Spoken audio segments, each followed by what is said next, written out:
So we're going to now confront head on what not to say. This is something Gareth and I are asked about an awful lot in our courses. People say we've got a real fear of saying the wrong thing and actually making things worse. So let's have a look at a few things that have actually been said by trained therapists. So these are the professionals, and sometimes even they get it wrong. So let's have a look at our first example then. So calm down. Gareth, calm down. Yeah, What do you it's think not to going to that? have the desired effect that you think it's going to have, is it? No. No. Something I'd absolutely avoid. Maybe use something like take your time. You know, it's okay what you're Yeah, yeah. I would agree. Really kind of avoid it. If somebody says to you, calm down, it's not going to make you calm down. It's not going to have the desired effect. Better off just to avoid it and say something supportive instead. So what about you're overreacting? Again, this is a horrible one, isn't it? How can you tell if somebody's overacting?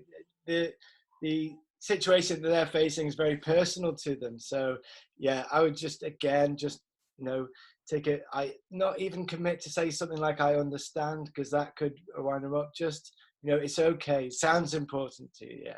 Yeah, absolutely. It is. Whatever they're going through at the moment, don't diminish that. Whatever they're going through is important to them, and just acknowledge that, mirror that emotion back to them. That sounds important to you. Yeah. So, okay, everything happens for a reason. So It's a whatever they're going through, it's happened for a reason. Everything happens for a reason. Yeah, that's a hard one as well, isn't it? Because it doesn't. That's not going to help the person absolutely at all. You need to come in with something very things like it's yeah. How are you coping, or are you all right? How are you dealing with things? That type. Yeah. It's said with the best of intentions to provide a little bit of comfort, but it doesn't really. So it does just sort of land, and it can feel a little bit like they're diminishing what that person is going through right then. So yeah. So what about don't cry? Because we might be faced with tears. Somebody might be feeling really emotional, upset. They might feel a bit raw. You might be faced with tears. Might be tempted just to say, don't cry. Yeah, absolutely. If somebody's crying, just give them the space to get that out. It's really difficult. Take a minute, yeah.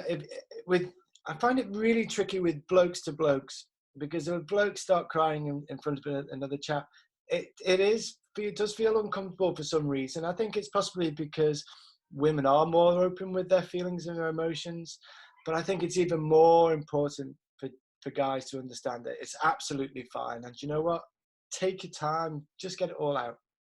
Yeah, absolutely. A good cry can be quite cathartic, really. It can allow somebody to kind of clear their mind and then be ready to move on. So it's just giving somebody, as Gareth said, the time to do that. Allow it to happen. Don't make them, stop crying. Even though you're doing it from a place of trying to comfort them, it doesn't really land that way. So what about, I'll get back to you? What Yeah, do you think when somebody says that to you, Gareth? Do you not believe them? at all. No, no, never believe it's like, oh right, it's just like what you've told them is falling on deaf ears.